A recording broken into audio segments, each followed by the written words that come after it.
Talán gettójárattal repültetek ide Los Angelesből? Csak nem a Los Angyalkák. Hogy Micsi?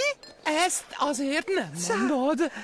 Bocsász, de láttuk az új klippedet. Ja, vetítették a szexáruházban. A biztonsági irodában. A szexi szarkák. Anyád is a szexben költ. Mi van? Jesszusom, szóval akkor anyázunk, vágom! Anyu, így, anyu! Hát akkor anyázzunk, csibém! Ti akartátok? Hát jó, az anyád olyan hülye, hogy dr. Albán a nőgyógyásza. Segítsen, dr. Albán, pokizik a puncusom! Igen, a te anyád meg olyan hülye, hogy inkább gyúrni jár, mint hogy elmenjen leszivatni a háját. Igen. Anyád egy veterán. A ciciében is tejpor van. Így szoktat, figyelj!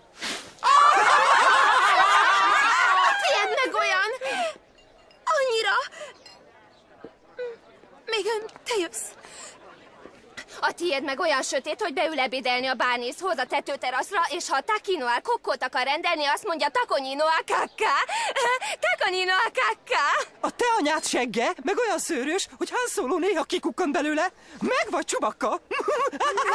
Anyád akkora sutyó, hogy bemegy a Guccihoz, és ott akar mondjuk Fendit venni. Megan, Heather, ugyan már lányok, hát így kell fogadni a parti vendégeket. Na hát, Brittany és Tiffany Wilson.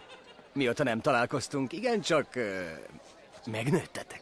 Hát igen, azóta felnőttünk ám. Igen, azt látom.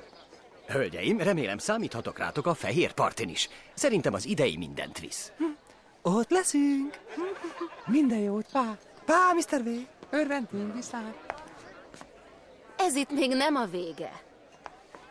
Hosszú még a hétvége, úgyhogy legyetek csak résen. Hölgyeim! Felőlem. Ti is.